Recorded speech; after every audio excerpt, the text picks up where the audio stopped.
Okay, so blues example 1. Let's go ahead and just start. This is the way I would practice it. So I'm going to show you guys how I practice things. And feel free, if you have any questions, let me know if you don't understand something. So for this example, I like to have 5-2 in the left hand.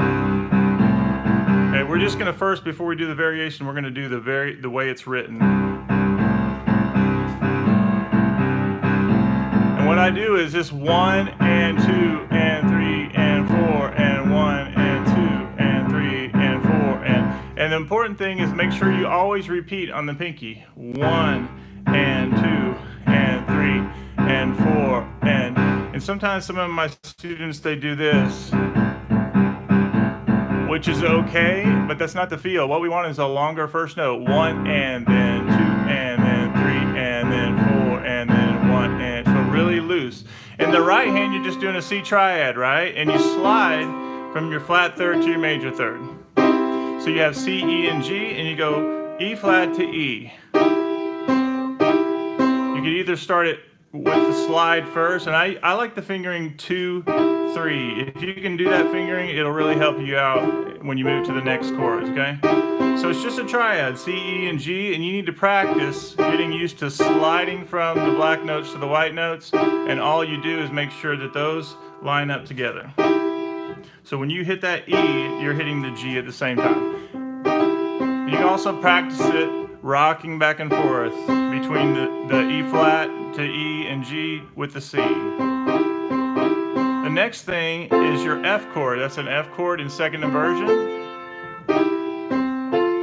And notice that every time I rock, I go back to the C. So E flat to E and G, and then I complete the triad by playing the root note.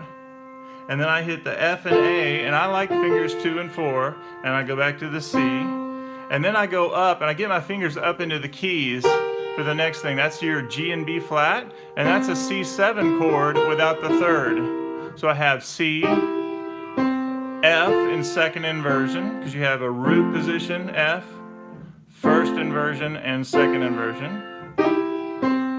And then I have a C7 chord without that third note. I have C and E flat, G and B flat. And what I can do there is practice that. Just rocking back and forth. And also make sure that you get up into the keys. It's really important. Just makes it easier on the hand. I can't really play if I'm back here like this, so I move my hand up forward to get into the keys. And if that's difficult for you, spend time just on the E flat to the E and G. Even if it takes you a week or 2 weeks. And then practice this sometimes, just the F chord, rocking back and forth, and the same thing with the G and B flat. And then we want to get to where we're counting.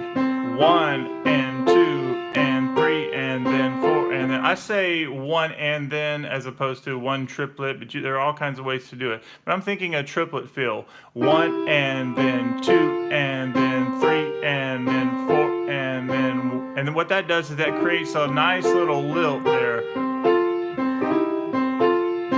Really loose. And this takes a little while to get. You just don't get it overnight. But once you get your feel down, you'll really have fun with it when you start to really feel the groove on it. Okay, so the left hand is the same way. You have your 1 and then 2 and then 1 triplet, 2 triplet, 1 triplet. And then you're going to have to lock the hands up, okay? And make sure you download the sheet music if you're getting on and you're new. Here we go. So we're going to go, I do the C and G together. And then when I get to the F, I'm on my C and A. So you hit the C and G twice. And then C and A with the C, F, and A.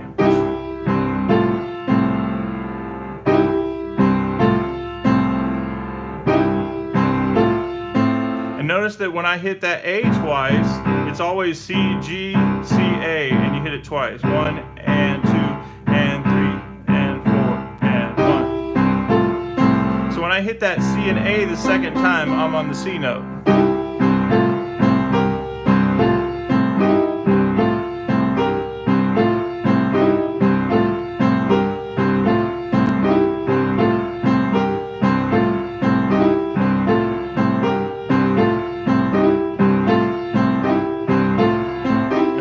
was just turning it around. I didn't go all the way up. I went back down.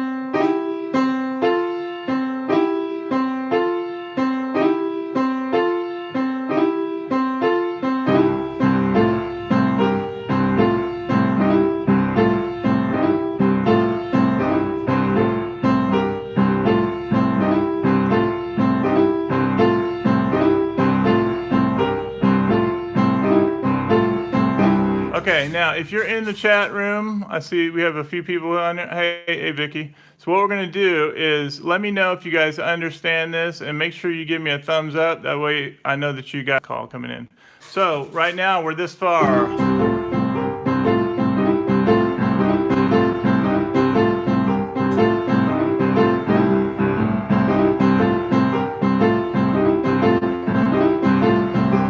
So now I'm going to show you well, let me get some feedback from you guys and then see where everybody is. And then I'll show you some alternate things. So one thing we're going to do, and this is going to be difficult for some of you, and I can back up if we need to, but there are two different keys.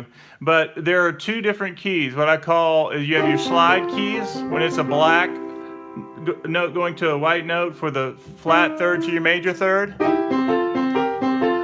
And then it's a crunch key if you're crunching on from a white note to a black note. So I'm in the key of B now doing the same thing.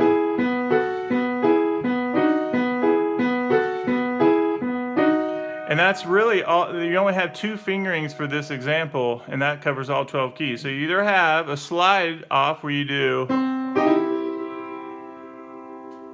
Awesome. Thank you very much. Very cool. Do you go by Theodore?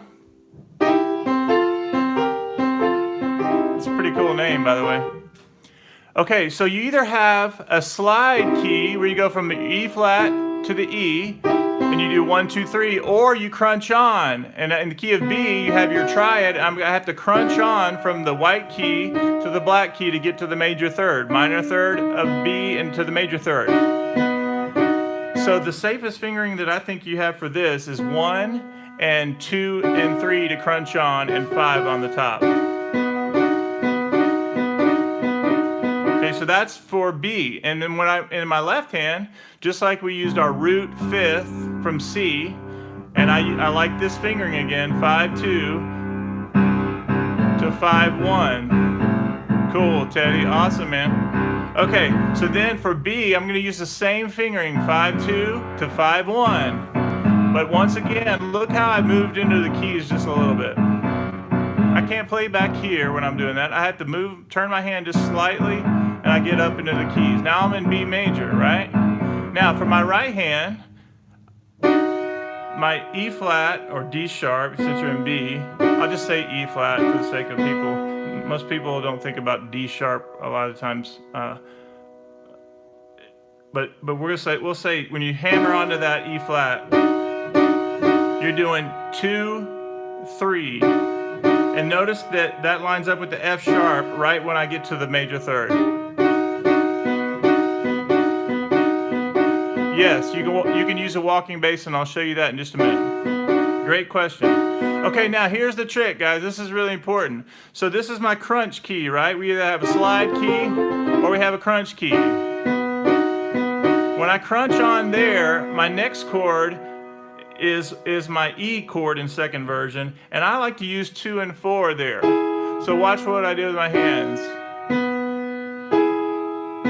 I went up to my E in second inversion. We have a root position, first inversion, second inversion. But I like the fingering 2 and 4. You can use 1, 3, 5, but I like 1, 2, 4. And then it sets me up for my B7 without the third.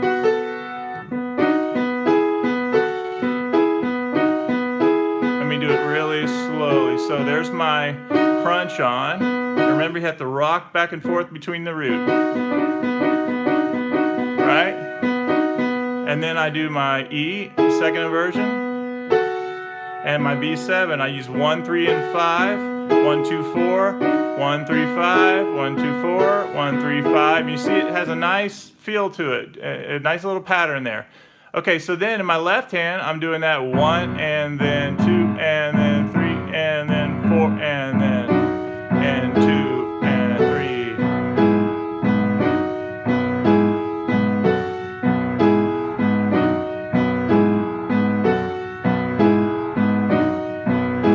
guys know that if you have the people that have my courses know that I break everything so far down that it's super, super slow. I tell you exactly how to do all the fingerings and where all the notes line up, but it's really important to know where the notes line up. So watch this, you do. So the first thing, that's the first thing on that first beat. And then when you hit this B and G sharp, you're on the E and G sharp. So, right? And then when I get to that B7, which is the F sharp and A, notice that I'm back on B and F sharp, and I line up with the F sharp and A.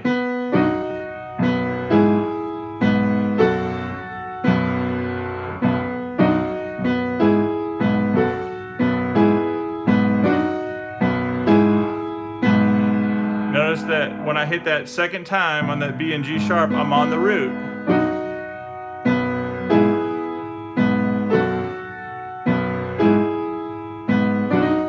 And then after you've done this a while, it'll be automatic to you. But here's the good news, and I know this is kind of a fast overview. The good news is once you get those two fingerings down, you have this. Let's say I wanted to go up. That is a crunch key. I'm in C sharp or D flat, right? And it's a D flat triad, and I have to crunch. So I get up into the keys and I crunch from it's a white key to white key, but it's 2 to 3. That's my fingering. 1, 2, 3, 5. And I cross over for my F sharp in second inversion, and then I have my D flat without the third. So that's the crunch key fingering, right? And my left hand, I'm still using 5 and 2.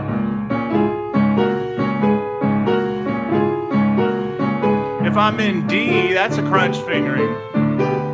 Identical fingering, by the way. Slide key. Crunch key. Slide key. Crunch key. Slide key. Crunch key. Crunch key.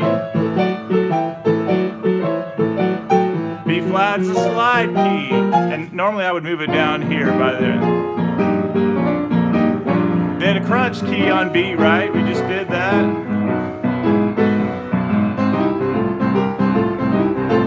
You get the idea, right? We just covered all 12 keys with 2 fingerings. And the idea on that is to just to be patient and don't try to do everything in one sitting, right? It might take you 3 or 4 weeks to go through all keys. Might take you 2 months to go through all keys, or even a year. But you have the fingerings, and if you have the patience and you work through specific goals, you'll be set. Let me plug my phone in real quick. One good goal and one good way to practice is this. Like, let's say my comfort key is C. It's my home key. I like how it sounds, it feels good, I've got it under my hand. So as I start to learn how to transpose, I'm just maybe going to go to B. And I'm practicing so slow. I might even just have to do the first one, just that. So where I start to speed it up later. But then as I'm practicing, I might spend 5 minutes here. And then I might spend 5 minutes trying to get this down. And then I go back to my comfort key, especially if I get frustrated. Okay, so you get the idea. So manage your goals, like pick realistic goals, and that way you'll start to move forward. Another cool way to practice, I always tell my students, if you took one day off, if you took Sunday off, practice 2 keys every day. If you're an intermediate player, then you have all keys covered. Or you could do it one every day, every 2 weeks, you'd have all 12 keys covered, that kind of thing. Okay, so then the question was about the blues line. All right, so Teddy, I'm going to show you how I would do that. So the first thing is, in a blues walking bass, you have to be going somewhere, right? We could just do it based on on C, but I want to practice going somewhere. So we're in a blues bass line, we're going to go from the 1 chord to the 4 chord. Okay, so one thing I would do would be like this.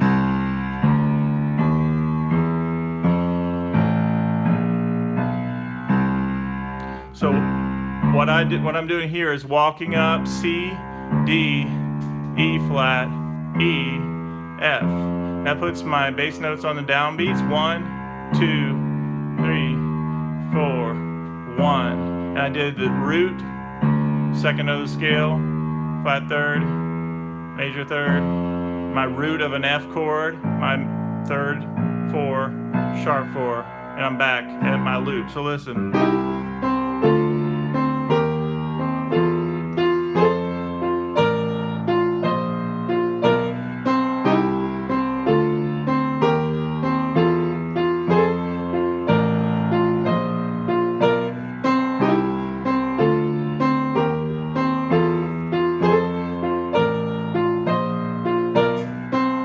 So let me show you the bass line fingering that I'm doing. Teddy, you still here? So I'm doing 5, 4, 3, 2, 1. I go C, D, E flat, E, F. And then I do pinky on A, 4th finger on B flat, and I use 3 on B. And now I'm switching, since I'm doing a loop, and instead of my pinky, I'm going to go to my my thumb there. 1. Now go over to my, let's see what I'm gonna do. Actually I'm gonna do it like this. 5, 4, 3, 2, 1, 3, 2, 1, 5, 4, 3, 2, 1, 3, 2. I kind of like that. The other fingering would work as well. Okay, so let's practice that.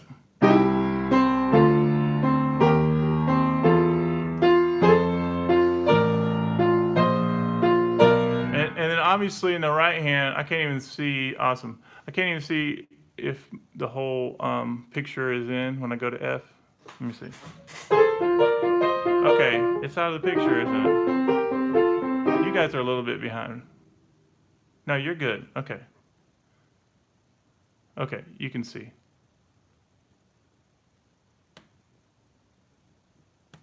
Okay, so what I just did is I went to the 4 chord in the blues, which is going to be the same exact fingering. It's going from a slide key, starting with the root, C, E, G, up to the 4 chord of the blues, of a C blues, is F, C, D, E, F, 4 chord. I'm doing the same thing, minor third to major third, B flat chord in second inversion, and then my F7 without the third. And I use the same exact fingering, right? So if I'm using a walking bass line and going somewhere, I'm going from the 1 chord to the 4 chord. 1 chord, 4 chord. And why did I use F and then A? Because if I'm on an F chord, my root is F, and my third of the F chord is A. That's why I went there and then walked it back up to the C. So I'm using parts of the chord to do my bass line, or I'm using passing tones, which helps me get lead up to that 4 chord. Right? So here we go. Let's practice that. Let's see. Now, if I'm playing with a bass player, then I have to stay. Yeah, okay, I'll talk about that in just a minute. So make sure you guys have this loop.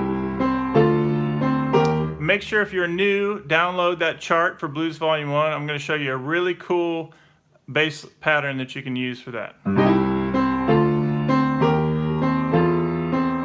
So does everybody understand what I'm doing the bass line? And then I go to F. Let me do that one more time, and then I'll go back to the other topic. I'll answer Teddy's question, and then I'll show you guys the bass line. So for the bass line, you're going from C. Now I have to switch to F. But I'm doing a loop. Now I'm on 2 in the left hand, and it's starting it over.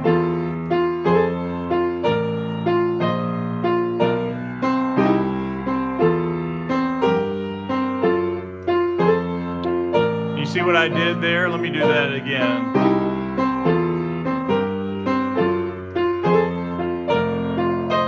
So I did this pattern first.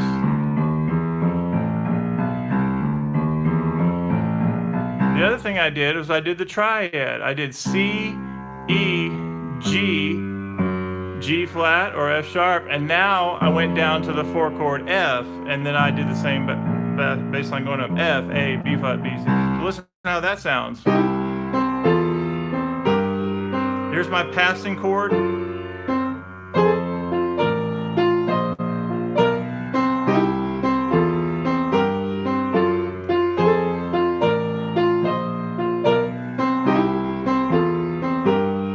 When I started off the pattern, I did 5, 3, 1, 2, 1, 5, 4, 3, but then now I'm going to go 2, 1, 2, 3, 1. You could jump up.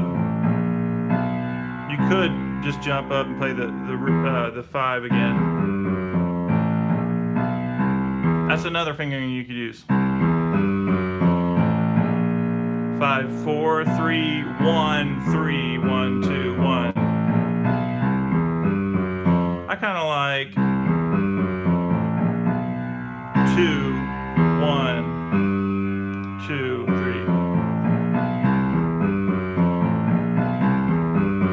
Okay, now this is a great question. If you're playing with a bass player, then he's going to do all that, right? So you have to do comping chords, okay?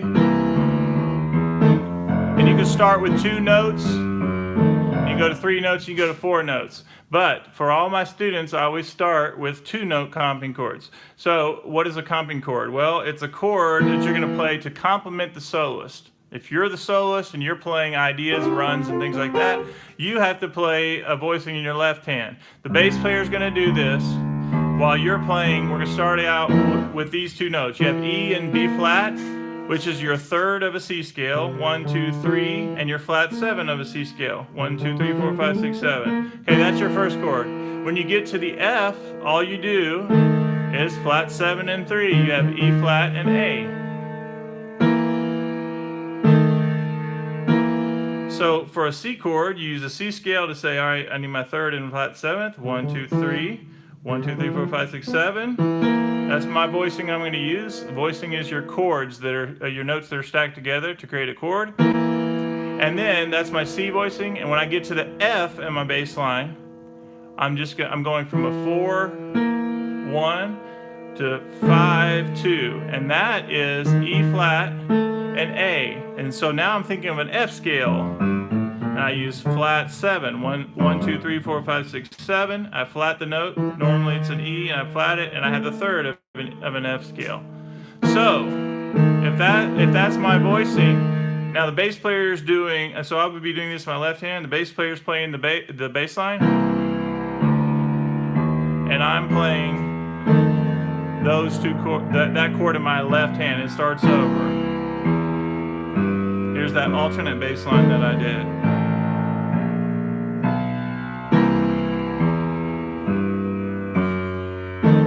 Now I'll do the original bass line.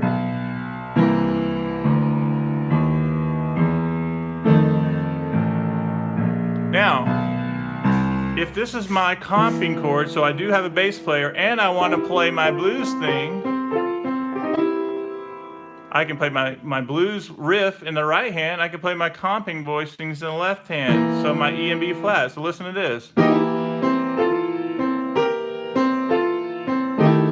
And then I changed to F. Well, we really didn't go over that yet, but so let's just go ahead and talk about the theory behind that. So in a blues, your main 3 chords are your C, your F, and B flat, right?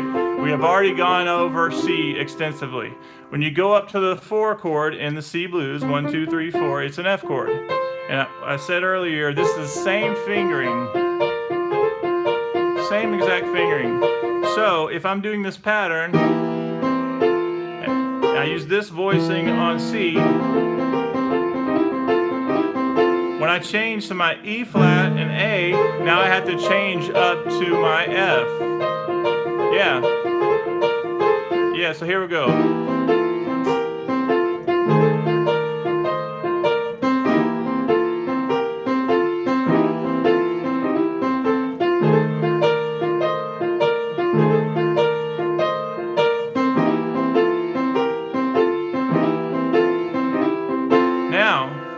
5 chord is the next important chord in a 3 chord blues. So we're in the key of C. 1 is C, right? That's the 1 chord. The 4 chord is F. 1, 2, 3, 4, and then the 5 chord, 1, 2, 3, 4, 5 is G. So this is also a slide key. So if I go up to my 5 chord is G, and I'm gonna do the slide fingering. I have G, then I have a C in second inversion. I do 1, 2, 4, and then a G without the third. 1, 5, flat 7.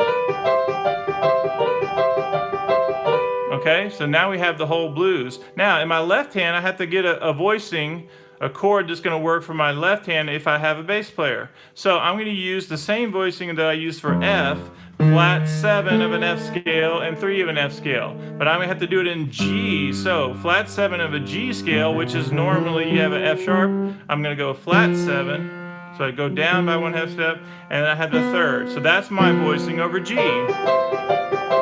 That's my 2-note voicing in the left hand G. So if I was going to do the whole basic blues together, I have the 1 chord, which is C. Go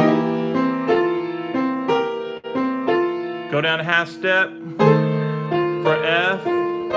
Go back up.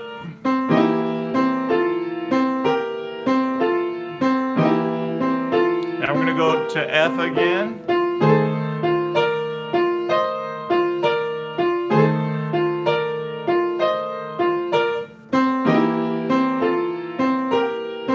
Now, my 5 chord is coming up, right? So now, I'm going to go up to G. Now, all I have to do in my left hand, I'm at E and B flat, which is my 3rd and flat 7th of a C scale. And now to get to my 5 chord, all I have to do is do a flat 7 and a 3, which goes up by 1/2 step. And now I have, of a G scale, G major scale, you have a flat 7, normally there's an F sharp, and your 3rd. And now in my right hand, I do that slide fingering.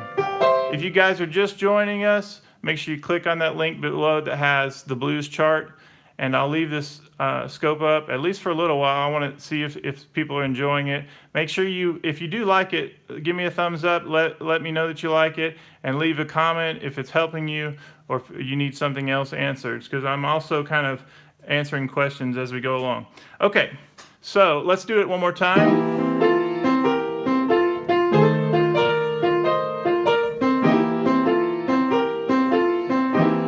Something else that's kind of important, and this is all written out first of all on that example, but when I go up to the F, watch what I do. I play the example, and 2 and 3 and 4, and now I switch to my F because that's where I'm going. That's really crucial. Now watch right here, I switch back to the chord I'm going. Now watch, I'm about to go F, back to the C. Now I'm about to go to the G.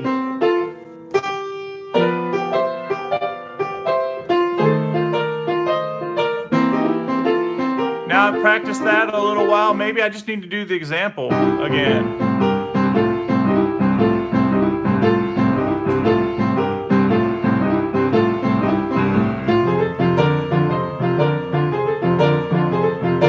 I went to the F chord, same fingering, 5-2. I'm doing F and C to F and D. Okay, so let's do that again.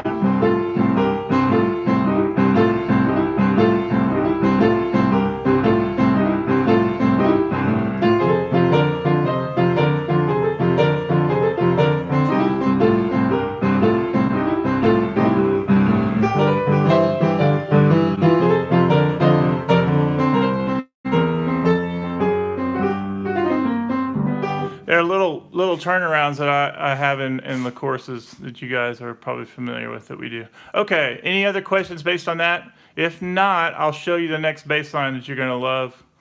And we have 7 people watching. If you guys could give me a thumbs up, that would be awesome. Okay, so guys, here we go. We're going to do kind of I think of it like a second line groove, kind of a New Orleans kind of feel.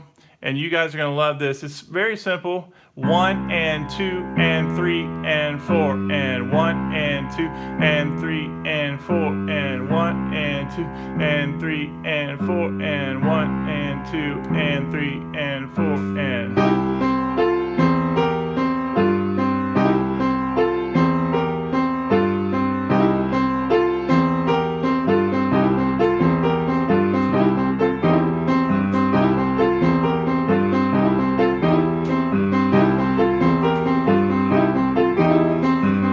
Awesome, Teddy. You are welcome, man.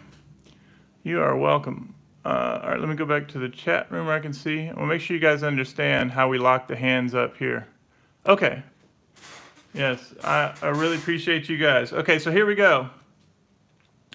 1 and 2 and. Notice that my C, my root, lines up with that third. 1 and 2 and 3 and 4 and. My G lines up with my F chord, specifically my F and A.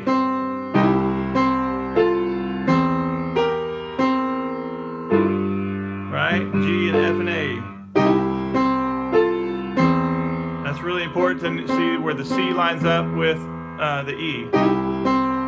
And 3 and 4 and 1 and 2 and. The end of 2 is where that happens. That's really the tricky part in this.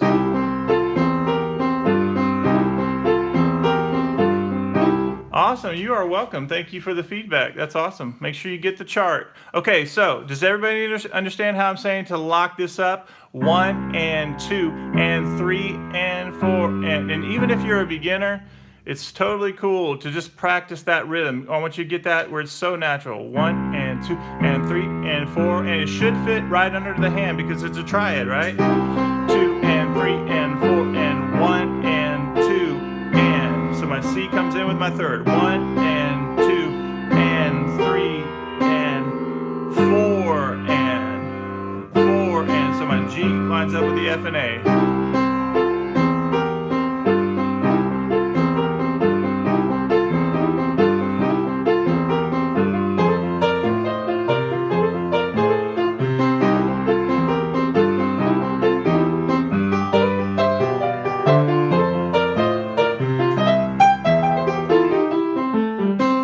Is there some kind of sync issue that I am unaware of?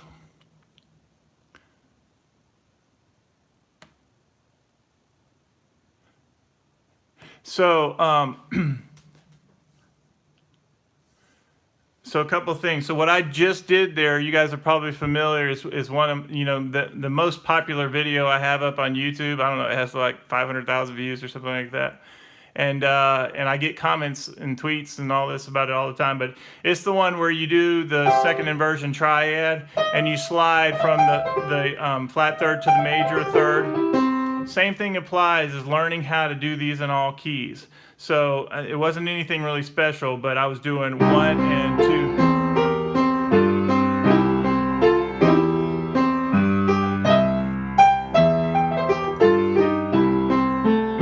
But even where that locks up, F and A again against the G, okay? So.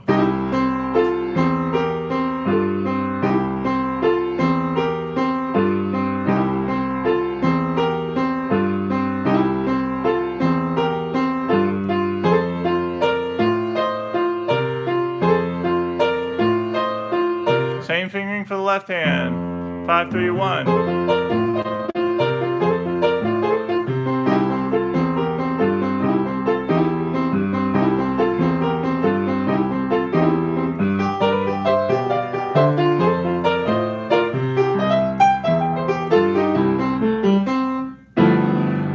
All right, any more questions, guys, about anything?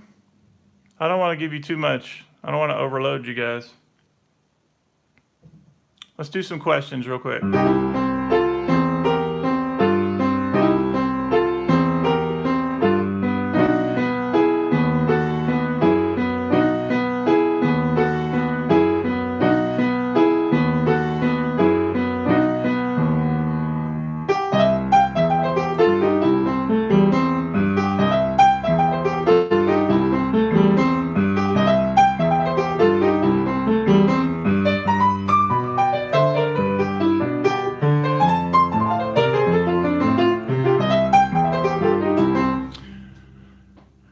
questions, I know there's a little bit of a delay, so I'll give you guys a little bit of time. And if you don't have any other questions, we'll just do another scope sometime really soon.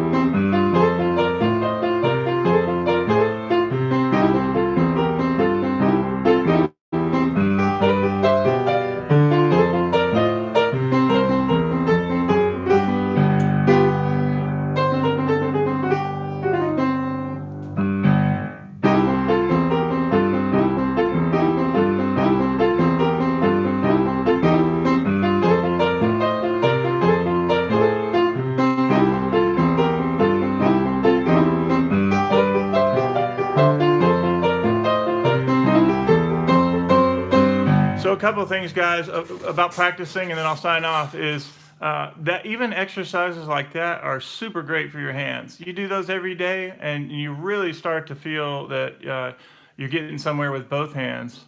16th fast style, like Blueberry Hill, 16th. Well, actually, I think what we should do is rather than give you a bunch of different things right now, I actually have tons of different bass lines for that, and I don't want to necessarily upload things. Overload you guys. But when I think of different licks and things that are accessible, I think it'd be important to do.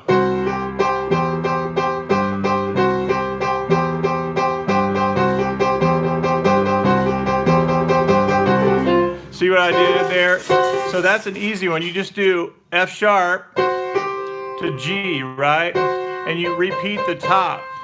Does that make sense?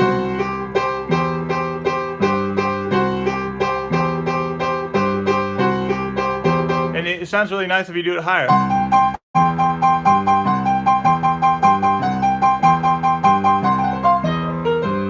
Yeah, that kind of thing. Yeah. So, and that's an easy one, right? Just 5, 2 to 1 on top, 5 to 2 to 3.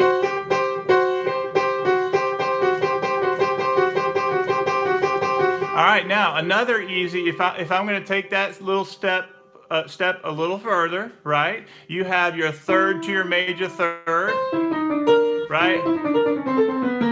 Right, and those are good to practice too.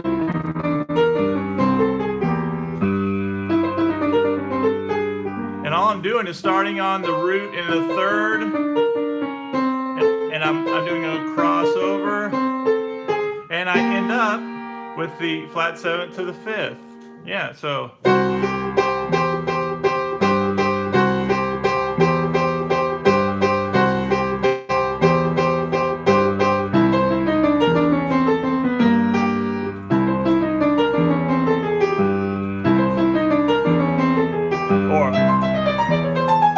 Sounds nice. So even just those two ideas. I need to play. I'll just play it down here, even though it's not going to sound as good.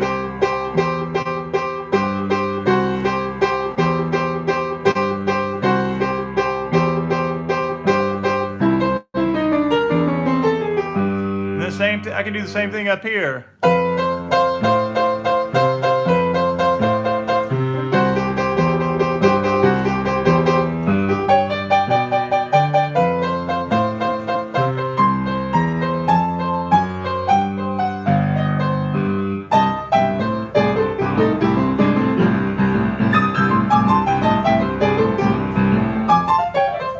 All kinds of really cool, easy licks, and they're not really. They sound like they're hard, but they're really not. Okay. Any other questions? That's a great question, Sean. And maybe on another night, I'll do all the bass lines and the like the boogie woogie and stuff like that. We'll go over those kinds of. Cool. Yeah. Really, really easy. Really, really easy stuff. Accessible stuff. Hey, but Sean, while I'm thinking about it, have you seen my most popular video? Because I go over several licks like that one. And I think it also has Blues Example 1. I can't remember the other one right now. But anyway, with all the courses, there are 30 licks all over C. And I mean, you learn them in C, but then you learn over the C blues. But a lot of them are really accessible. All right, Sean, let's see. Look them up. Yeah, awesome. Very cool. And guys, I'm going to say this, which is also really important, is if you would, I get lots of feedback on the videos, and I appreciate if you just comment and let me know if it's helped you, if you find anything helpful. And it really helps me. I get lots of attention. I'm featured. I mean, I'm like invisible to in a lot of ways online, but at the same time, videos like the really popular ones, I'm in some of the recommended things, and that's because of you guys. When you guys give feedback and the videos are really popular, so that really helps. All right, any other questions?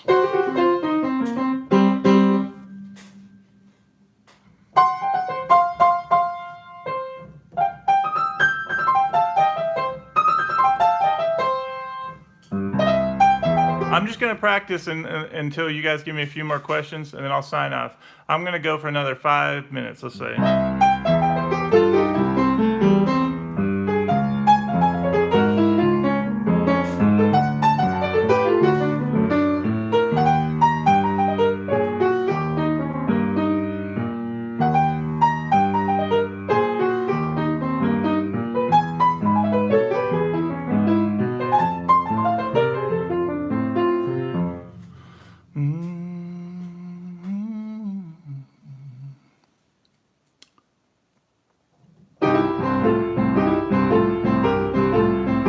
Do you find getting hand independence tricky?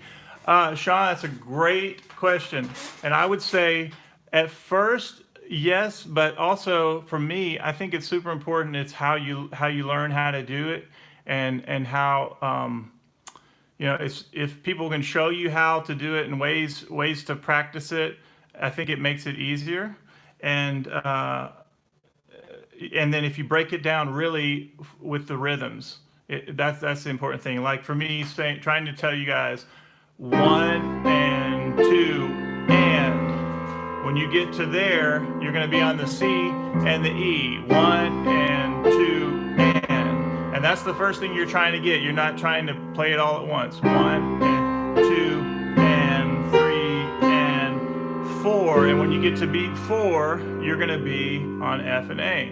And 2 and 3 and 4 and 1 and 2. And then I have students that have all of my courses, and some of them have trouble even let's say on the first example. And it's not because the reason is because they're not really getting how to practice it.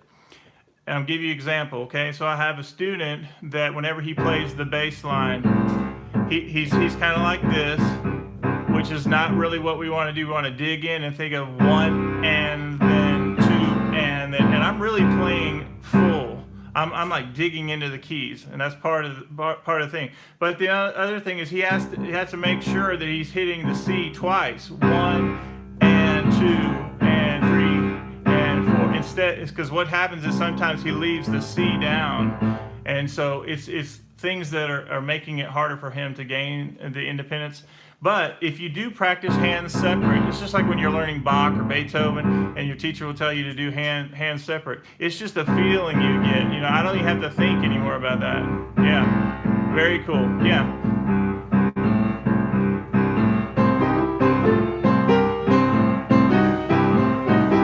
And there's another way that I like to teach, Sean, is to do a thing that I call automatic pilot with some of my students.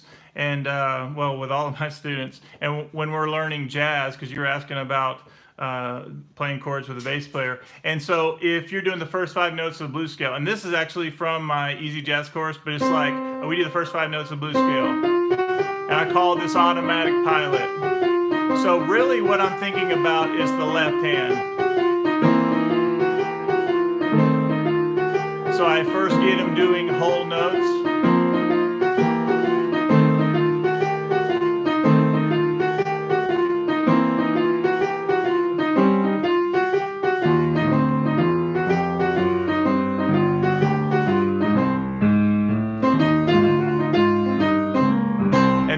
we do is I say, okay, rhythm, 1 and 2 and 3 and 4 and 1. So even though my right hand is on automatic pilot, we're teaching hand independence by doing 1 and 2 and 3 and 4 and noticing where it lines up with the right hand. 1 and 2 and so my F sharp line up perfectly with my E and B flat. 1 and 2 and 3 and 4 and 1 and 2. Same thing on my F sharp. So with that one rhythm, it's going to line up in the F sharp. 1 and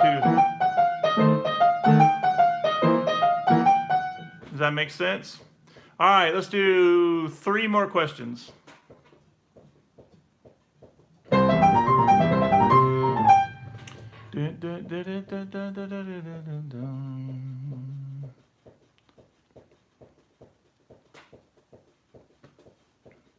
Vicky, I'm banning you from asking questions.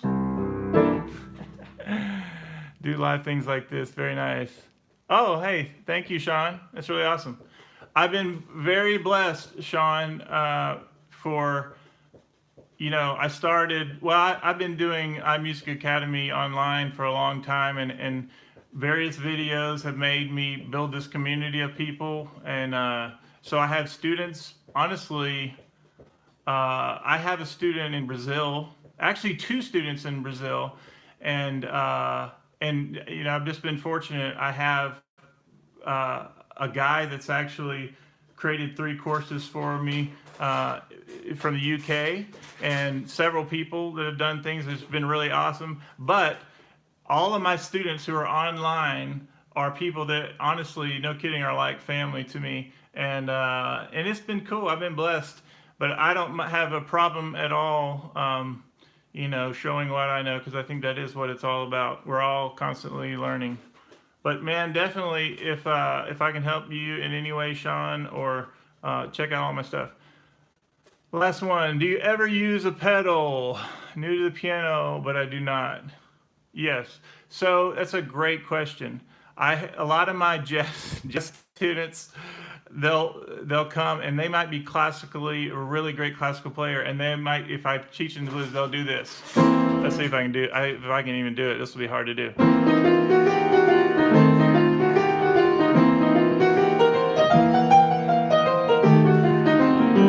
And I cannot. I literally have to like tape the pedal up or remove it. No, I haven't gone to removing it yet, but you get the idea. They just want to mash down the the pedal, because it helps. We think it helps us hide our mistakes, but it's not a good thing. So if you're playing a ballad, if I'm playing, and like right now I just hit the pedal, right? If I'm doing some really lush chords, or right now when I just did that little run up there, I'm using it. And then, but I'm using it strategically. But when you're like playing jazz piano trio or even this blues stuff, I do not use the pedal. So, I mean, as you know, if I'm playing a song like a ballad or something, of course I'm going to use the pedal, because it becomes more, solo piano is a little bit different animal. But you want to not use the pedal as much as possible when you're doing things. And even when I'm doing even if I'm playing, let's say if I was doing hymns or things like that, I'm using it as little as possible to keep it really clean. That's a great question. All right, one more question. Vicky, you're banned because you're my favorite student. I say favorite student. You're my, you've been there from the beginning of my online stuff. So, and we talk every day. So.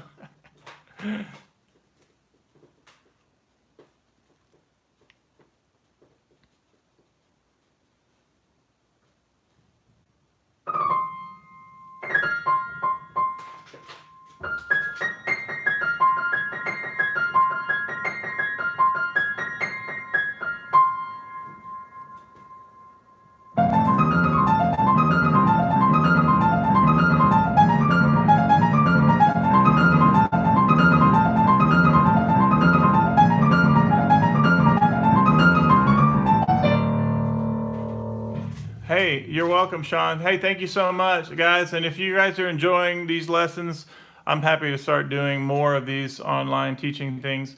And I do have a mailing list if you guys want to subscribe to that. And I give lots of things away and all that kind of stuff.